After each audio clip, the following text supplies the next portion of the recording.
Bismillahirrahmanirrahim. Alhamdulillahirabbil alamin wassalatu wassalamu ala atammanil akmalani ala sayyidil mursalin sayyidina wa maulana Muhammad sallallahu alaihi wasallam wa ala alihi wa sahbihi wa man tabi'ahum bi ihsan ila yaumiddin. Amma ba'du. Kita lajengaken pengawasan fikih. Kalau ini minggu yang lalu kita sudah membahas tentang syurutu sihhatis shalah.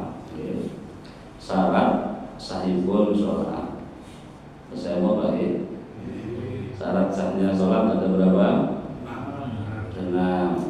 Apa disebut dengan syarat betul syarat sahih, syarat wajib. Syarat wajibnya sholat ada 6. 1. Beragama Islam. 2. 3. Berakal. 4. Suci dari haid dan nifas. 5. Bulughud dakwah, mendengar dakwah Islam. 6. Salamatul hawas, indra mendengar dan indra penglihatannya normal. Itu syarat wajib. Jadi tiang simbol netepi syarat wajib 6 wau niku wajib melaksanakan sholat. Pembahasan yang kedua ini kita akan membahas tentang a'dzarus shalah. Napa niku a'dzarus shalah? Udure sholat. Maksudipun kondisi di mana seseorang niku boten berdosa, tidak berdosa saat mengakhirkan sholat sampai keluar dari waktunya. Manane qadha. Jadi cara ringkese udure sholat niku misale wonten tiyang niku ngantos boten sholat terus diqadhoi boten dosa. Itu ada namanya udurnya sholat. Udurnya sholat ada 4 ini mati. Terus saderenge kula waos udure sholat sing wonten sekawan. Perlu panjenengan ngoten-ngoten. Hukum ninggalake sholat fardu menurut para ulama menika khilafiyah. Khilafiyah dalam arti ada beberapa pendapat. Menurut pendapatipun Imam Asy-Syafi'i dalam mazhab Syafi'i, orang Islam yang meninggalkan sholat fardu menika dipun tafsir dirinci. Kalau orang Islam ini meninggalkan sholat karena malas, karena rasa-rasa, tapi masih punya keyakinan kalau sholat fardu itu wajib, cuma biar malas rasa-rasa, atau mungkin nggak ada waktu karena mungkin dia kerja di suatu perusahaan yang tidak ada istirahatnya ketika di jam-jam sholat, tapi dia masih punya keyakinan kalau sholat fardu itu yakin, maka orang Islam yang semacam itu dia berdosa dan termasuk orang fasik, berdosa besar. Kalau sampai tiang Islam ini meninggal sholat karena dia itu ngeremehke sholat. Contohnya misalnya, ayo kan sholat yang penting orang mali warek. Jadi ngeremehke sholat balik. Sholat orang mali sugih. Kalau dia itu niatnya ngeremehke sholat, dia tidak mau sholat, meremehkan sholat, atau dia tidak meyakini kalau sholat fardu itu wajib, maka seketika itu dia murtad keluar dari agama Islam. Niku nek cara mazhab Syafi'i. Jadi cara mazhab Syafi'i ditafsir, diperisi. Nek ninggalin sholat niku sebab rasa-rasa males, tapi masih ada keyakinan nek sholat fardu niku wajib, ning cuma rasa-rasa kemawon. Dia rasane awake salah, tapi terus males. Dia berdosa besar, tidak sampai murtad. Nek boten dan sebut tobat, besok diubah ning neraka riyo. Tapi ada harapan bisa keluar dari neraka. Tapi nek sampai pun gampang atau meremehkan sholat, atau dia tidak meyakini kalau sholat fardu itu wajib, dia murtad. Niki teng mazhab Syafi'i. Kalau di dalam mazhab Hambali, Imam Ahmad bin Hanbal jelasake orang Islam yang meninggalkan sholat fardu baik karena males rasa-rasa atau dengan sengaja seketika niku murtad. Galak niku Pak. Niku mazhab Hambali. wong Islam gak sholat, cara madzhab Hambali wis murtad niku. Lah nek murtad wis ora Islam. Lah sampe mati ora iso mlebu surga, Pak. Karena tiket mlebu surga kedah gadahi iman. Nah, nggih. Lah nek ana pertanyaan ngeten, lah kira-kira sing bener pundi? Sing bener iku Imam Syafi'i napa Imam Ahmad bin Hanbal? Jawabane beda to jeneng kiamat. Nggih. Sing nilai niku Gusti Allah. Nah, cuma nek medeni niku ternyata sing bener Imam Ahmad bin Hanbal. Medeni niku Pak. Sing bener Imam Syafi'i mending. Nah, ternyata besok di pengadilan Allah Taala ternyata yang benar adalah isiannya Imam Ahmad bin Hanbal. Masya Allah. Banyak orang yang murtad boten ketara. Adalah jenengan saged tingali ning napa niku berita. Pernah niku nate wonten tiyang niku mensensus orang Islam di Indonesia nggih. Disensus kira-kira sing salat pinten niku. Pinten? Nate maos ya. 20%. Lebih kan? 40 kayak enggak salah. 40% yang sholat. Itu sing sholat ya. Lah sing sholat temenanan. Dikurangi malah mungkin separuhnya jadi 20%. Lah sing sholatnya khusyuk mungkin tinggal 1%. Oke, ya mila belajar masalah sholat itu penting. Oke. Terus hukum meninggalkan sholat fardu menurut mazhab Syafi'i ditafsir diperinci. Nek tiyang niku ninggalno sebab malas tapi masih punya keyakinan, masih punya anggapan kalau sholat itu wajib, dia hanya fasik, dosa besar, tidak sampai murtad. Tapi kalau dia sampai meremehkan sholat, dia murtad. Kalau menurut mazhab Hambali, baik dia itu malas atau karena dia itu tidak meyakini wajib, pokok orang belum sholat, alasan apapun, padahal tidak ada udzur loh, tidak ada udzur. Artinya boten koma, boten edan, gitu. Iki boten khat, boten nifas. Sejarah gak sholat, langsung dihukum murtad.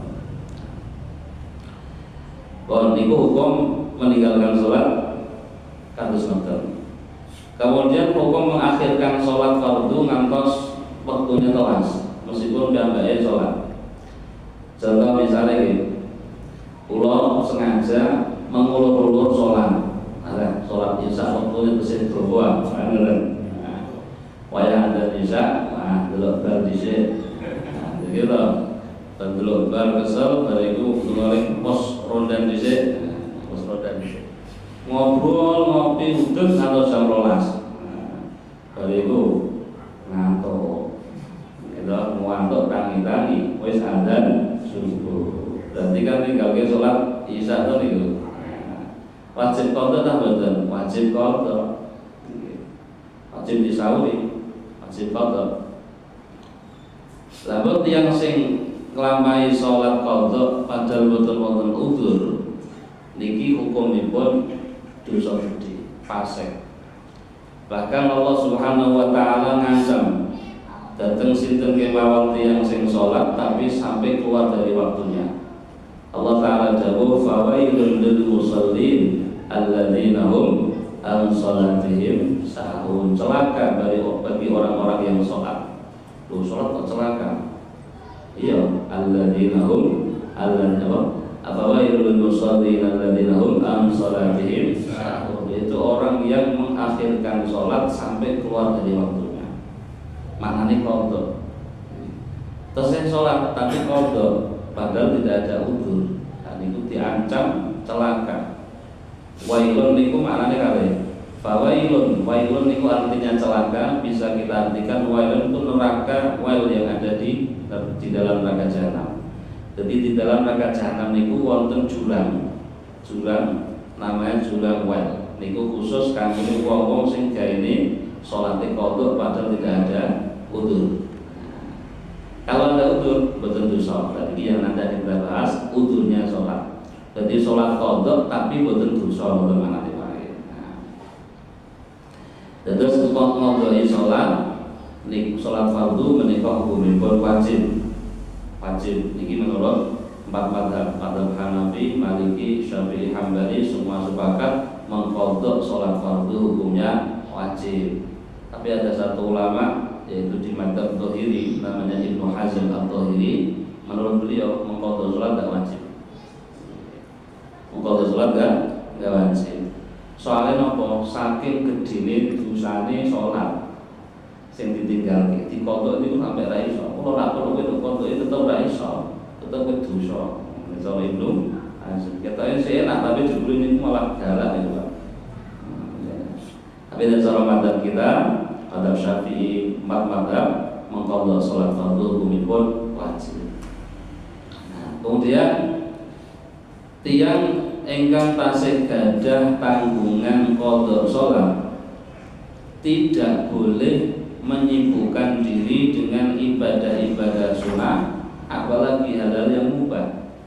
Contoh, misalnya wonten tiyang tasih gadah qadhaan salat sedina suwi, berarti 5 kali Pak ya. 5 kali.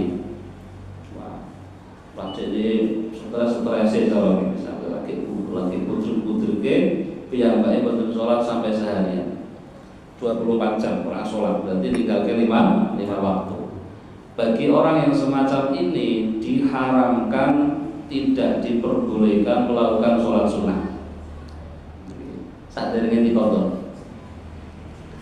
Apalagi melakukan hal-hal yang mubah yang lainnya, kecuali hal-hal yang tidak bisa ditinggalkan. Contohnya butuh mangan, butuh ngombe, butuh qadil hajat atau bekerja atau mungkin belajar, itu tidak apa-apa. Tapi selain itu tidak penting. Terus makanya apa kudu diqadha ini ya. Nah, ini cara ulama kita kata. Hamil ngantos fatwanipun para ulama kata. Yang sing tasih gadah qadhaan salat haram nglampahi salat tarawih. Haram nglampahi salat tarawih. Penting gampang ngontok ini. Kalau salat tarawih hukumnya sunnah, ngontok salat fardhu hukumipun. Padahal nyudah perkataan yang itu betina itu sholatnya bolong-bolong wayah Ramadan hari pertama surga terawih sampai 3 hari. 3 hari itu apa namanya? 3 malam terawih. Apa itu sholat. Haram tak haram, cara ulama haram. Tapi wonten pendapat sing rada ringan, pendapatipun Al Habib Abdullah bin Ali Al Haddad yang kata Haratibul Haddad itu. Dan cara Habib Abdullah Haddad Islam apa? Wong sing jadi qadhaan salat sunah gak apa-apa. Bahwa menapa salat sunah niku saged iso ngurang-ngurangi dosane qadha salat. Tapi nek cara mayoritas ulama haram. Orang yang masih punya qadhaan salat, orang yang meninggalkan salat karena tidak ada udzur, kan wajib qadha. Kok piyambake salat sunah yang haram. Haram berarti betul-betul ganjaran yang malah dosa. Dan karena bahwa waktunya dihabiskan untuk melakukan kesunahan, padahal masih punya tanggung jawab wajib. Oke. Terus kesimpulanipun ninggalke sholat tanpa ada udzur niku hukumipun haram dosa. Cara madzhab Syafi'i bisa fasik, bisa murtad, tergantung keyakinan. Tapi nek cara madzhab Hambali wis pokok ninggalke sholat tanpa udzur langsung dihukumi murtad. Bon, adzarus sholat, udzuri sholat niku wonten pinten? Wonten sekawan.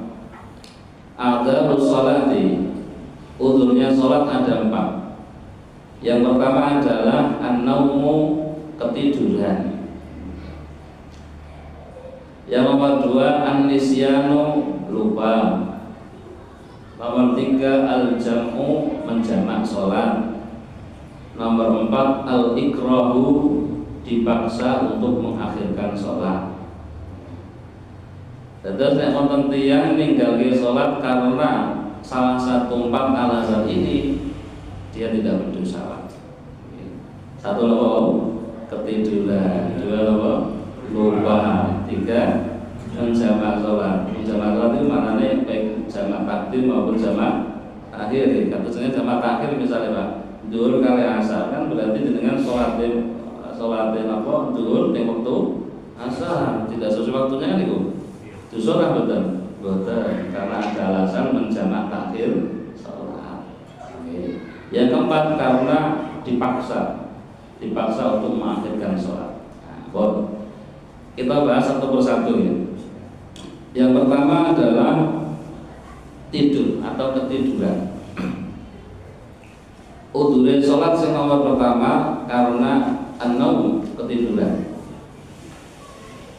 An-naum, ketiduran. Tidur niku termasuk udhure sholat jika tidurnya niku sebelum masuknya waktu sholat. Contoh yang saya misalnya jenengan niku biasa jamaah sholat subuh di masjid atau di mushola. Biasanya tangine jenengan niku setengah jam sebelum sholat subuh. Setengah jam sebelum adzan subuh jenengan pun tangi, atau pas adzan subuh jenengan tangi. Nah, delalah pas jenengan lagi kesel-keselin. Biasa jenengan sarene kan jam 10 biasa, normal jam 10. Karena kekeselan apa? Tangi-tangi jam itu orang lilir belas. Niku jenengan boten dosa. Boten dosa, tapi tetap wajib qadha. Kenapa? Karena ketiduran dan tidur jenengan sebelum masuknya waktu sholat. Jam 10 malam kan belum masuk waktu subuh, jenengan tidur. Itu sampai kebablasan boten krungu adzan subuh karena kekesalan ketiduran, itu boten dosa. Boten dosa. Kecuali kanggone tiyang sing sengaja melekan.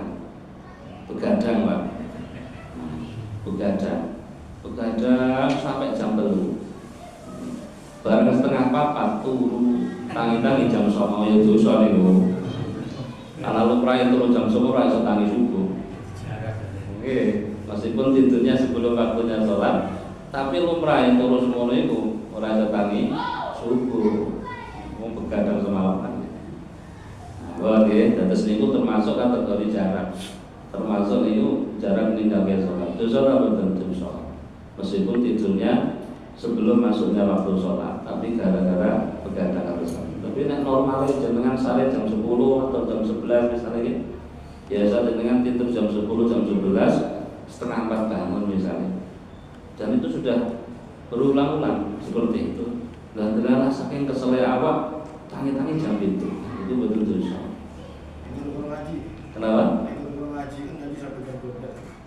Tunggu ngaji, menghadiri pengajian. Kayak itu kan di pengajian kemarin tuh, sampai malam itu, 15-an subuhnya. Termasuk ini. Anda saya itu. Termasuk. Karena ngaji oleh suwe-suwe. Ngaji sampai setengah 2 begini. Baru mulai. Kewalipan tangi jam 8 nanti. Masjid kuasa orang jamaah. Itu apa? Itu sama.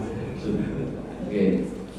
Jadi niku termasuk kategori jarak meninggalkan sholat. Fasek niku. Cara madzhab Syafi'i fasek, cara Imam Hambali langsung sholat. Oke, terus ketiduran itu termasuk hukumnya sholat jika tidurnya niku sebelum masuknya waktu sholat. Namun misalnya tidurnya sudah masuk waktu sholat, niku nek pancen piyambake niku ada kebiasaan bisa bangun sebelum habisnya waktu sholat. Itu boten napa-napa. Contoh nggih misalnya kula misalnya contoh. Kula misalnya biasa niku nek napa setiap awan, misalnya kula kerja berat, wayah jam istirahat pas wayah zuhur. Gitu. Biasanya nek istirahat ngoten kan tidak melewo makan siang. Apa itu turu ciluk. Bos setengah jam atau 15 menit. Nah, kebiasaan kula saged tangi saderenge wektu zuhur kelas. Dan itu betul apa? Kok misalnya kok adalah kebablasan, itu tidak apa-apa. Karena apa? Sudah menjadi kebiasaan bisa bangun sebelum keluarnya waktu sholat. Meskipun tidurnya sudah masuk waktu sholat, tapi kebiasaannya bisa bangun sebelum waktunya habis. Itu kok adalah waktunya kebablasan, boten dosa. Atau yang kedua, piyambake turu sahabatannya pun masuk waktu sholat, tapi dia jaluk tolong kalian tiang Pak, minta tolong sama orang untuk membangunkan dia sebelum waktu sholat habis. Kok ternyata betul dibuka. Nah, ini betul dosa. Sebetulnya kalau wis masuk waktu sholat zuhur katakanlah wah, kalau pun ngantuk berat misalnya, awak boten ngantuk berat. Terus kalau ngomong kalian bojo kula, Dik, aku tak turu kok setengah jam iku buka. Aku durung sholat zuhur. Jebule bojo kula nali boten dibuka. Ditinggal masak, ditinggal dolanan TikTokan malah. Tangi-tangi kuwi malah ngasal. Niku boten dosa. Soalnya apa? Saya sudah minta tolong sama orang yang saya percaya untuk membangunkan saya sebelum waktu sholat habis, kok malah boten dibuka. Itu ki boten dosa. Nggih. Dados hasil udure sholat itu karena ketiduran, dan tidurnya itu sebelum masuk waktunya sholat. Kalau semisal dia tidur sudah masuk waktunya sholat dan ada kebiasaan bisa bangun sebelum waktu sholat habis, maka tidak berdosa. Atau dia sudah minta tolong sama orang yang terpercaya untuk membangunkan sebelum waktunya habis, juga boten napa-napa, misalnya kebablasan. Dan ini nanti kedadosan Kanjeng Nabi Muhammad sallallahu alaihi wasallam. Niku nanti Pak, nalika Kanjeng Nabi melakukan safar, perjalanan keluar kota, didereki beberapa sahabat. Di antaranya wonten sahabat Bilal bin Rabah. Niku perjalanan malam, antos mungkin kira-kira jam 12 malam atau jam 1 malam. Kanjeng Nabi kesel ngantuk. Terus pesen karo sahabat Bilal, aku tak turu ya, kok nek wayah subuh aku buka. Ini Kanjeng Nabi siap, kula molekan ngantos enjing kula. Kanjeng Nabi terus hari jebul-jebul jam 3 napa setengah 4 antara tekan iki. Bilal ngantuk. Akhirnya keturun tangi-tangi jam itu. Terus ini jam itu lah. Artinya matahari sudah terbit. Kanjeng Nabi terkena sinar matahari itu terus tangi. Sahabat-sahabat liyan itu turun tangi. Nabi nanti kalau akhirnya terus Bilal dibuka, lu aku ada buka, aku Kanjeng Nabi, ulah keturun malah. Wes adzan subuh jam itu kan. Adzan subuh jam itu Kanjeng Nabi nindani qobliyah subuh juga, qobliyah subuh qadha. Terus lu, dan itu terus dikomati sholat qadha berjamaah. Jadi soal keterangan hadis niki, qadha sholat sebab karena ketiduran niku boten dosa. Kanjeng Nabi nyontohi. Kanjeng Nabi kok saged dalam hukum. Kok saumpama Kanjeng Nabi boten nate keturun ngoten, Pak. Akhire dosa kabeh, Pak, betul.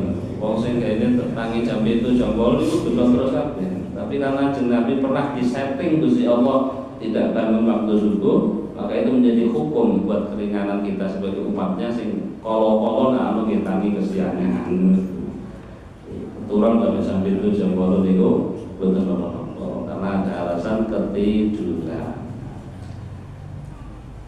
Bon. Amulane misale jenengan niku ngerti wonten tiyang turune niku sedurunge masuk waktu sholat. Misalnya wonten tiyang turu sedurunge masuk waktu sholat. Sampai masuk waktu sholat piyambake dereng tangi. Tangi jenengan sing ngertos dipun sunahake gugah. Misalnya wonten tiyang recange jenengan lah misalnya, atau istri jenengan tidur jam 11 pagi misalnya, siang atau jam 11 siang. Terus turu atau setengah loro tangi-tangi. Itu tangi jenengan sunah gugah 7. Tangi-tangi sholat 7 sunah.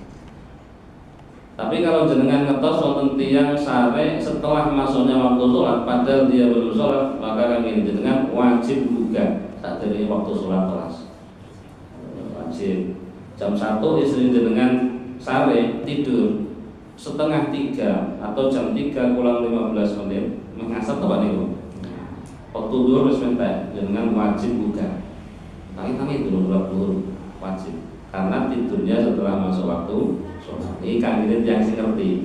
Terus kangge tiyang sing ngerti misale wonten tiyang turu sedurunge masuk waktu salat, kangge sing ngerti niki sunah digugah nalika wis masuk waktu salat. Kangge tiyang sing ngerti wonten tiyang turu sabadane masuk waktu salat, wajib gugah sadurunge waktu salat temas. Pun nomor kalih anisya udune salat karena lupa. Karena lupa. Wong lali sholat itu boten dosa, Pak. Tapi dengan catatan lupanya ini disebabkan karena hal-hal yang mubah. Kalau disebabkan hal-hal yang makruh apalagi haram, maka tidak termasuk udhurnya sholat. Contoh, lupa melakukan sholat, lupa mengerjakan sholat karena melakukan hal-hal yang makruh. Contohnya main catur. Saking asiknya main catur sampai ngerti wayang adzan gak krungu, manjut terus lalinya bae lali sholat baru ngono adzan dikira dhuwur jebul wis asar lah mau sholat lali aku dosa terus karena lupanya dia karena melakukan hal-hal yang makruh. Catur itu makruh, apalagi haram. Termasuk kalau di era sekarang ya anak-anak saat ini napa dolanan game, Mbak. Game niku makro. Sampai asing game sampai lali sholat. Niku itu boten termasuk utuhnya sholat meskipun dia lupa. Ada tes anis yang lupa yang termasuk utuhnya sholat itu dengan garis bawahi lupa disebabkan hal-hal yang mubah. Hal-hal yang mubah apalagi sunnah. Nanti salah satu Kiai Hajin niku nanti boten lepat bapaknya Mbah Sahal, Mbah Mahfud bin Abdul Salam niku pernah lupa tidak mengerjakan sholat karena sibuk mengajar Pak. Jadi, mulai pada subuh wanto sonten niku ngajar terus.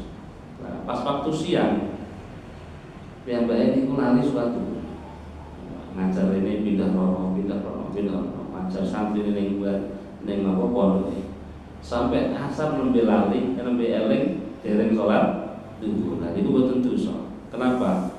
Karena beliau lupa disebabkan sesuatu yang mubah, bahkan itu sunnah kan ngajar bisa wajib malah. Jadi betul disebabkan sesuatu yang makruh atau haram. Itu termasuk apa? Udhuri sholat. Nah, kadang kalau jenengan nggih pernah kula nate Roma sholat pun sholat sebelum jalan. Nah, itu betul dosa. Kemudian nomor 3 al-jam'u. Udhurnya sholat yang nomor 3 menjamak sholat karena dalam kondisi safar misalnya. Karena dalam kondisi safar. Wow, sampun kula contohake misalnya panjenengan kepengen sholat jamaah takhir, otomatis sholat zuhur kan di waktu asar, itu juga tidak berdosa karena ada nomor udur berupa menjamak sholat.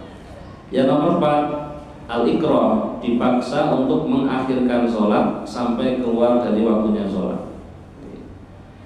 Terus wonten tiyang dipaksa sholatnya nanti dipaksa.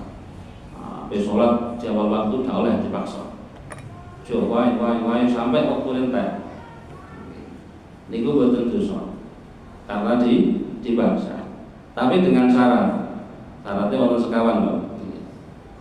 Syarat yang pertama adanya kemampuan mukrih. Mukrih itu orang yang memaksa dalam melakukan apa yang telah diancamkan kepada mukroh. Jadi maknanya ancamannya itu bisa benar-benar terjadi, tidak hanya sekedar omongan.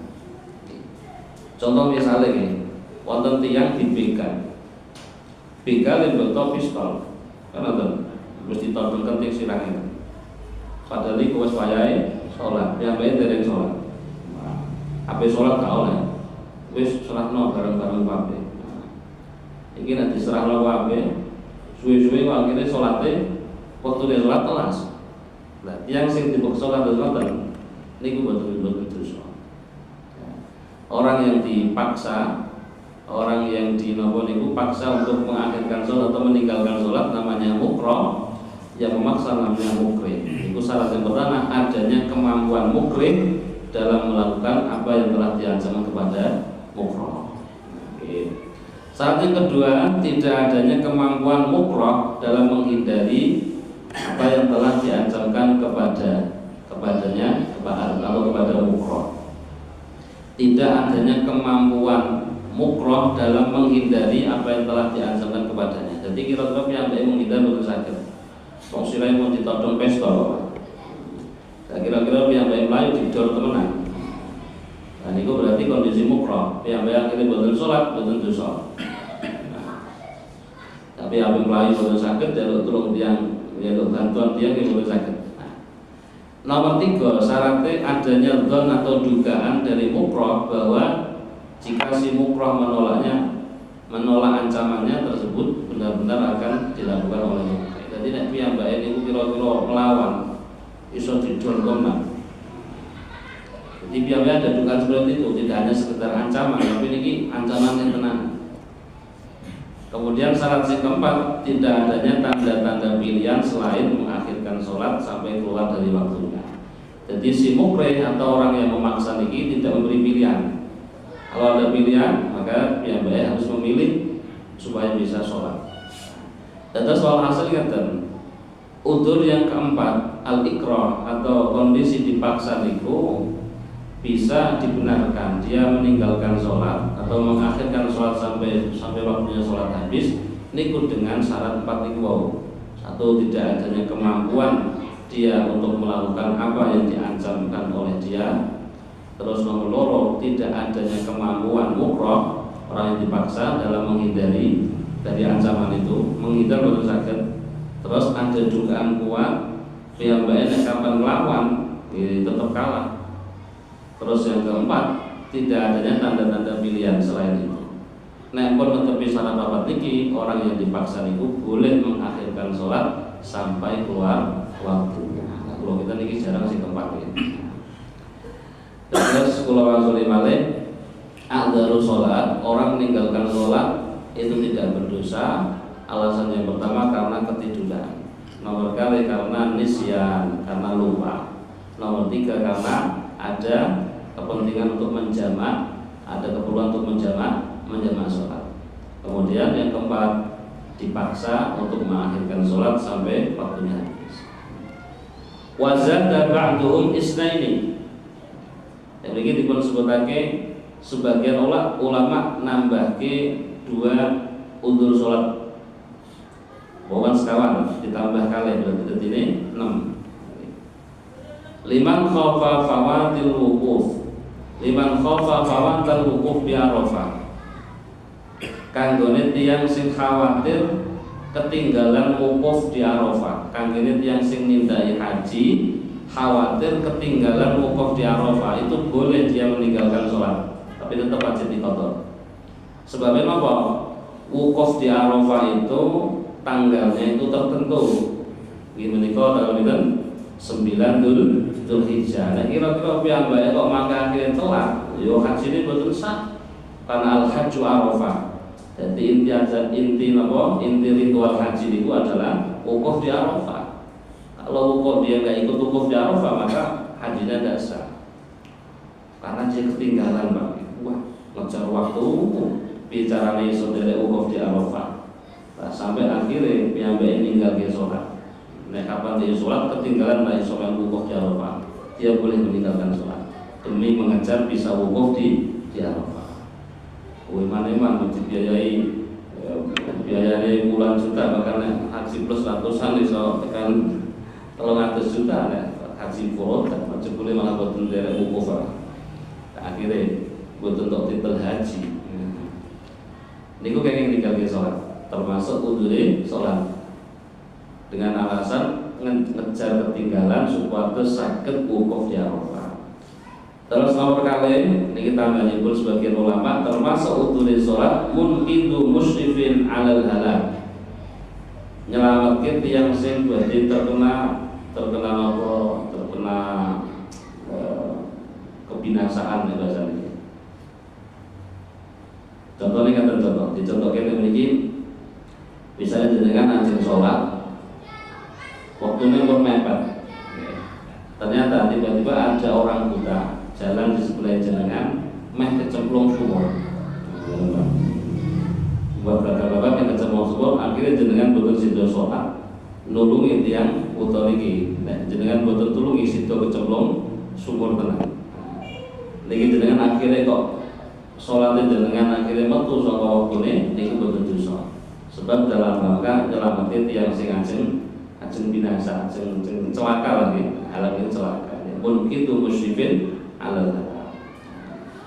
Wa tegas menawi jenengan simpulke berarti udhuri sholat niku wonten 6. Tapi yang dua niku menurut sebagian ulama. Tapi tidak rata-rata ulama fuqaha niku nyebutake namung sekawan. An-naumu wan nisyan wal jam'u wal ikra. Ketiduran, lupa menjamak sholat dan dipaksa untuk mengakhirkan sholat. Pun kelas. Salajengipun syurutu sihhati sholat. Menawi kalau ini kula sampun jelasake syarat wajib sholat. Saniki kita bahas syarat sahnya sholat. Niki pembahasannya niki radi nopo dawa niki tidak bisa kita bahas satu pertemuan. Syarat sahnya sholat. Maknanya syarat sahnya sholat itu jika sholat itu sudah dinyatakan sah maka gugurlah kewajiban. Jadi nek sholat itu panjenengan niku pun dinyatakan sah cara hukum fikih berarti sudah gugur kewajiban, betul dosa malih.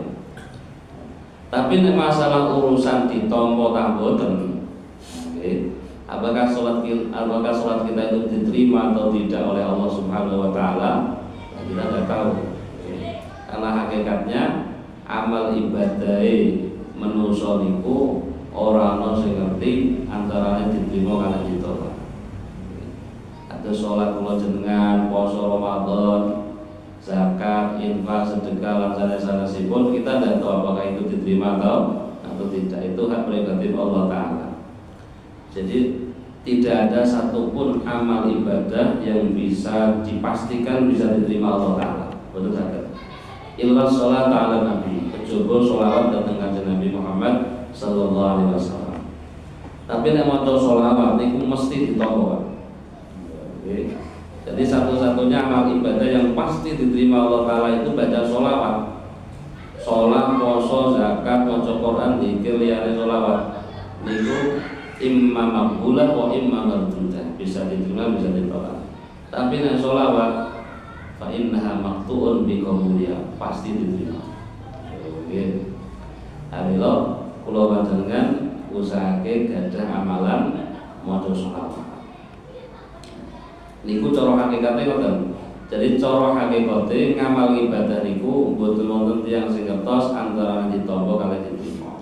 Cuma nek cara aturan syariat diterima mboten ibadah niku bisa dilihat dari ciri-cirinya. Misalnya sholat, sholat niku nek sampun memenuhi syarat lan rukune sholat, satu, tidak melakukan hal-hal yang bisa membatalkan sholat, dua, tiga, dikerjakan dengan khusyuk dan ikhlas. Nah, niku sholat sing model ngoten niku biasane ditampa Allah Ta'ala. Iku namung ciri-ciri mawon. Nggih, kula wangsul malih. Dadi niki nek cara aturan syariat, itu kan hakikate, Pak. Hakikate amal ibadah kita itu tidak diantar antara diterima sama ditolak. Tapi ciri-cirine wonten nek cara aturan syariat, nek kapan sholat niku pun memenuhi syarat rukune sholat, tidak melakukan hal-hal yang bisa membatalkan sholat, dua, tiga, sholat itu dikerjakan dengan khusyuk dan ikhlas. Lah niku nek cara syariat sholat sing model ngoten niku ditampa Gusti Allah Ta'ala. Lah nek kepengin ganjarane kathah, ya di samping 3 mau niku dilampahi, kesunahan-kesunahan sholat dilampahi, terus menghindari kemakruhan-kemakruhan sholat. Tadi itu setuju, insya Allah nanti kita bahas. Pun tetes intinipun syarat sah sholat ini, kapan sholat kita sudah dinyatakan sah, maka sholat itu sudah gugur kewajiban. Pun gugur kewajiban. Tapi masalah makin ditombol-tombol dan dikurusannya Allah Ta'ala. Tapi asal kalau jenengan pun memenuhi syarat rukunnya sholat, syarat sah, syarat rukunnya sholat pun dipenuhi, terus tidak melakukan hal yang bisa membatalkan sholat, kemudian kita kerjakan dengan khusyuk dan ikhlas, insya Allah ditombol Allah Ta'ala. Syarat saya sholat niku wonten 7. Syurutu sihhatis sholat sab'atun. Syarat sahnya sholat, artinya sholat itu bisa dinyatakan sah ketika sudah memenuhi 7 syarat. Sudah memenuhi 7 syarat. Syarat yang nomor pertama, syarat pertama al-awwalu dukhulul waqti. Sholat itu saged dinyatakan sah kudu pun masuk waktunya sholat. Terus artinya kalau ada orang sholat sebelum masuk waktunya sholat, niku boten sah. Boten sah. Niki nate kedadosan wonten mbah-mbah niku kerjane napa iku nyambut damel teng pasar dodolan sayur. Dodolan sayur niku biasanya kan berangkatnya niku sadurunge subuh. Terus piyambake berangkat sadurunge subuh. Saat dari berangkat, piyambake sholat 2 rakaat mampir di masjid dari subuh niku. Terus ditakoni kalau perbuat masjid, mbah jenengan sholat apa mbah? Sholat subuh nang. Yo dereng subuh kok. Ya kok nek aku ngenteni waktune subuh, ngenteni adzan subuh aku ketinggalan aku tanahku. Jadi sholat subuh ditakjil, ditakjil. Durung masuk waktune sholat. Piyambake pun sholat, nah ini boten sah. Boten sah. Bila ngerteni waktune sholat itu penting, karena itu dadosake sahipun sholat. Terus nomor 1 adalah dukhul waktu, sudah masuk waktunya sholat.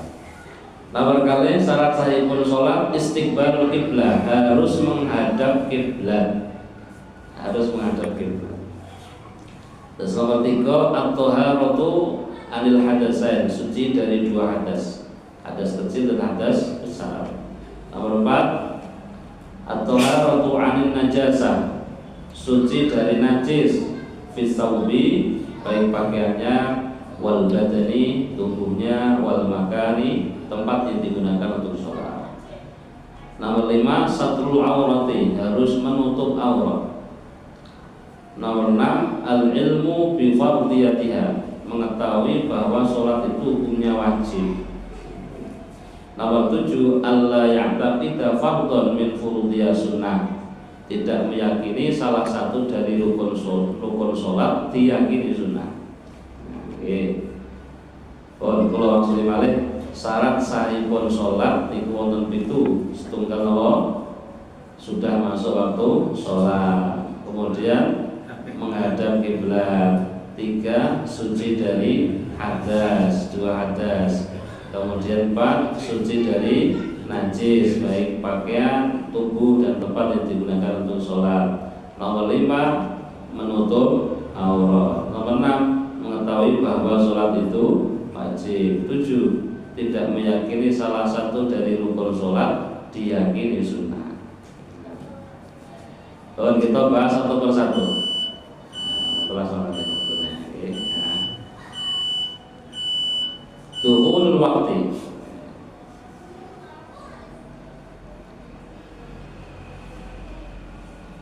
itu saya panjang penjelasan Pak.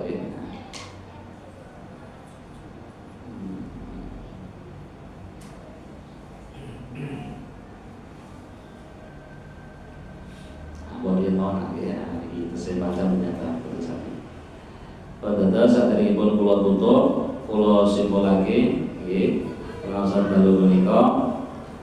Yang pertama mengenai tentang adzan sholat, udhuri sholat, artinya seseorang itu tidak berdosa ketika dia sampai meninggalkan sholat, sampai qadha sholat, ketika 1 dalam kondisi ketiduran, 2 karena lupa, 3 karena menjamak sholat, dan 4 karena kondisi dipaksa untuk mengakhirkan sholat.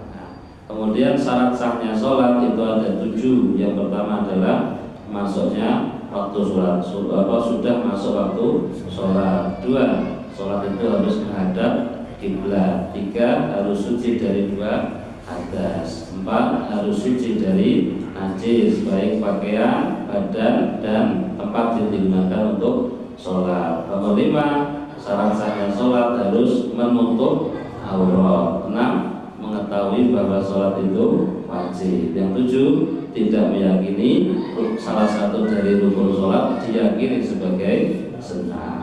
Ini keterangan saya panjang. Insya Allah ini Ramadan itu lagi. Apa lanjut? Kami pengennya lanjut. Oh, oke. Panjenengan itu. Monggo ganti. Tapi kan sholat sebelum waktu buka. Berarti makanya di masjid ini ya 4 kali. Tapi dari sini kok. Jadi kita sudah ada program. Oh, ya. Mulai ini hari tahun 3. Ya. Setiap tahun itu sebulan penuh menjelang berbuka kita ada pengajian. Dia di sini. Apa? Pak, dia di Sasukan. Enggak, tahun 3 ini.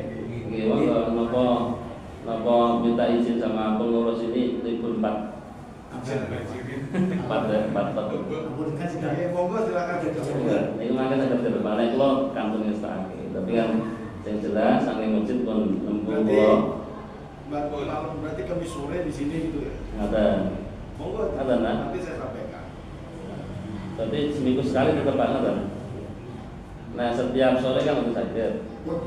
Kita ikut dia fungsi saja Pak. Berarti di sini namun diubah. berarti sampai pergi libur mau lebaran. Oke. Karena panjenengan pun yang di sini.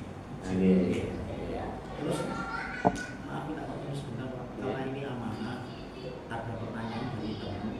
Ibunya ini sakit. Dan nggak bisa apa-apa di tempat ibu pakai pempes. Bagaimana sholatnya ibunya? Oke.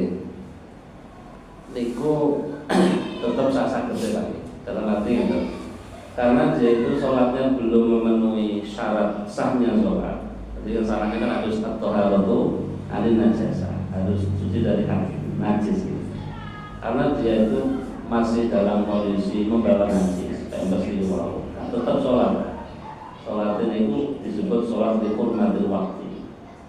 Dalam arti itu, semisal nanti ada kemungkinan nanti bisa sembuh, ya dikorban.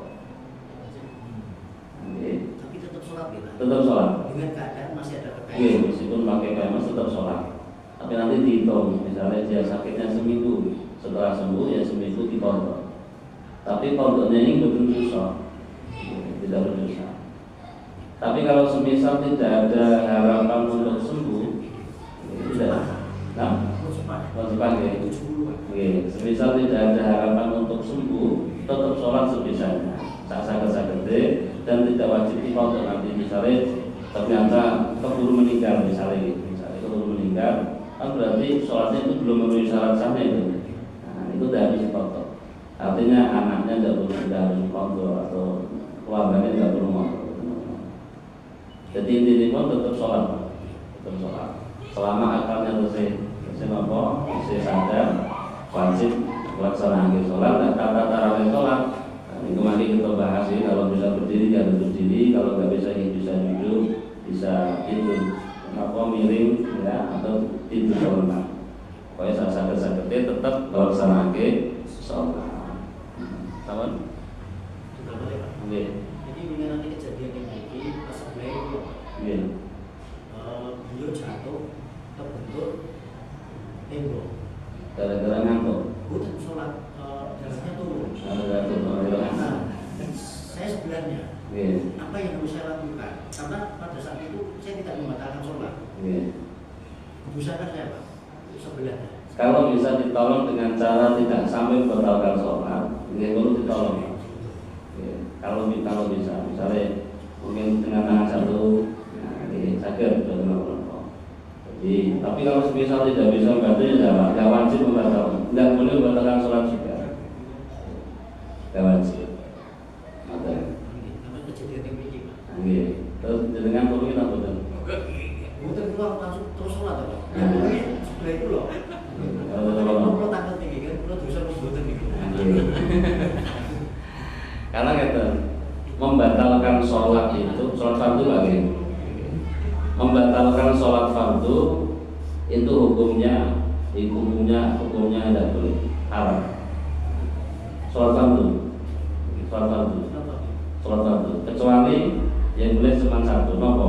Ketika dipanggil Kanjeng Nabi. Nah, kalau jangan mau betul naik Nabi.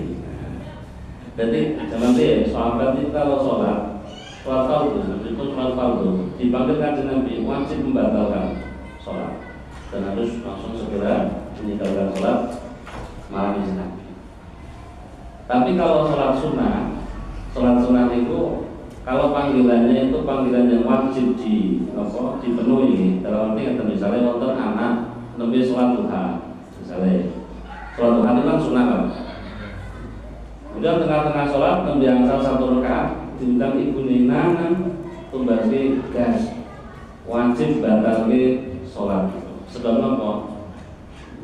Diundang ibu terus bar itu napa cara jawane semaur ya. Langsung cepet nyamperin ibunya kata Nabi. Niku wajib.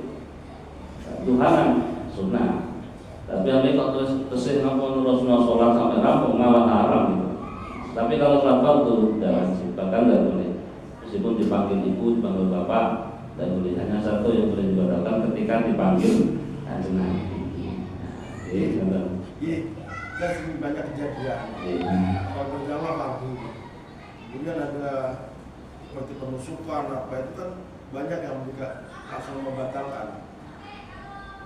Kan sering terjadi, kita lihat di sekarang ini.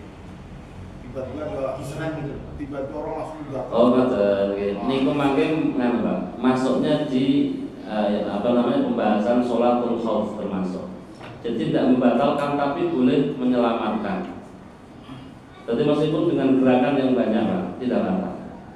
Tadi misal misal imamnya mau ditusuk, kata ternyata makmum yang di belakangnya tahu, ya kan? Boleh langsung lawan gitulah. Tapi tidak dibatalkan. Artinya kalau misal nanti orang yang mau nusuk ini sudah bisa dilumpuhkan, dia terus lanjutkan sholat lagi. Tidak boleh dibatalkan. Meskipun gerakannya asal betul kalau ngomong batal tapi tetap menang. Tapi meskipun gerakannya banyak dalam. Dan itu perlu dijelaskan soalnya ini dengan beberapa pernah kejadian itu kan makmumnya batal gitu. Nah itu tadi itu kurang tepat.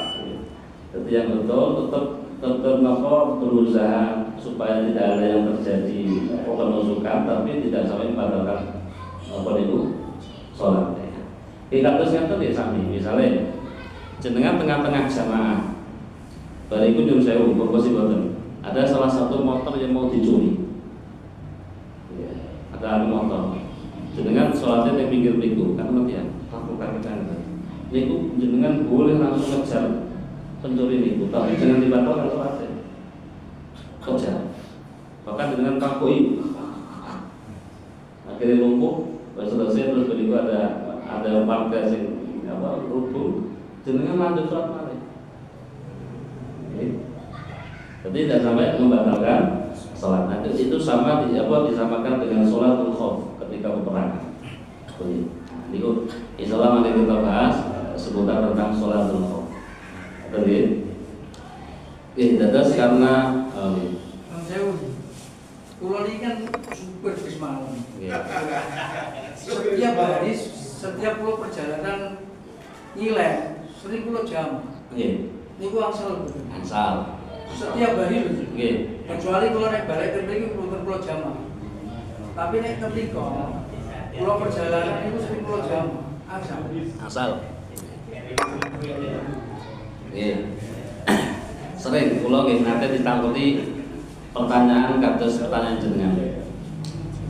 Karena saking seringnya keluar kota dan sudah melakukan safar, sudah memenuhi syarat safar lagi. Terus safar ingkang saged napa niku safar yang diperbolehkan kita menjamaah atau mengqasar salat itu kan kalau perjalanannya minimal sudah ada 2 marhalah. 2 marhalah itu berapa? 42 km. Minimal 42 km. Itu kan. Meskipun itu dilakukan setiap hari. Kata jenengan super bis. Betul setiap hari itu ya. Malah jenengan setiap hari dapat di sekolah sholat terus itu. Eman-eman ini. Nggih. Jamaah eman-eman. Senor, apa? Iya, kita sapar. Nggih. Jamaah takhir. Maghrib tarik isya. Itu betul nggak kalau kita dilakukan di rumah nggak boleh, harus sebelum sampai di rumah di luar desa harus dari masjid. Oke, betul. Betul. Dan salah satu syarat sahnya jamaah takhir itu harus dilakukan sebelum masuk batas balad. Rasanya gitu. Bisa. Balad itu kalau menurut Mbah Torehan Kudus itu diartikan kecamatan. Tapi kalau saya pribadi ngati-ngati kota. Kalau saya pribadi kota, Pak. Jadi biasanya misalnya kalau langsung sampai mudik ya, pulang dari mudik. Ya, pulang dari mudik itu saya belum sholat maghrib sama isya, sama takhir memang. Nah, biasanya sebelum masuk Kudus saya berhenti di masjid. Tangannya gitu. Saya melaksanakan sholat sama takhir. Tapi kalau naik motor sendiri, kalau bis kan nggak bisa. Nggak bisa. Nah, berarti kalau naik bis sendiri, ya berarti jangan sampai masuk kecamatan. Berarti nek mriki kecamatan baik, berarti kota. Nah, gitu. Jadi artinya jenengan sudah masuk Kudus sudah Bapak asal belum masuk wilayah kecamatan baik. Jadi kalau sudah masuk wilayah baik sudah enggak boleh jalan di rumah. Apalagi rumah. Sudah masuk kecamatan tidak boleh, apalagi sudah sampai rumah. Tidak boleh. Itu nanti ada penjelasan tentang sholatul safar, sholatul musafir. Sampun, buatan oleh sekali. Oke, karena napa selama bulan Ramadan iki ngaosan kita libur nggih. Menawi selama kula ngaos kalih panjenengan gadah salah ingkang kula sengaja utawi boten kula sengaja, kula nyuwun ridho lan ikhlasipun wae. Iki saged sedaya berkah manfaat dhateng kita sedaya lan iki kita sedaya diparingi umur panjang sehingga saged menangi Ramadan ingkang badhe dateng, bali saged kita saged manfaatake semaksimal mungkin ibadah di dalam bulan suci Ramadan. Mugi ibadah kita sedaya diberkahi dening Allah Subhanahu wa taala. Amin Allahumma amin. Wallahu a'lam bishawab.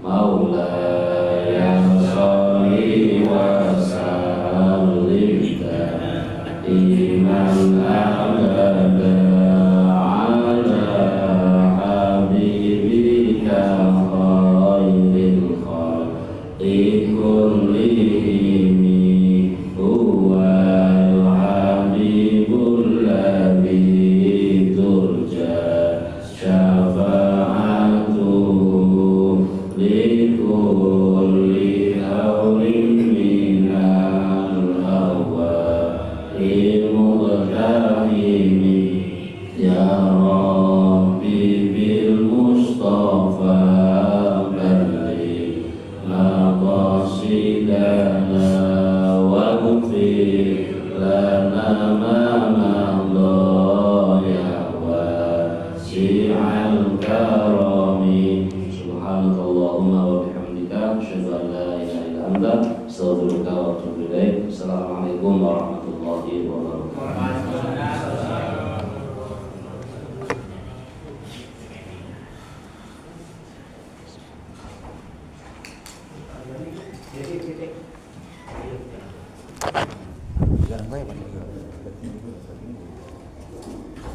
Kan saja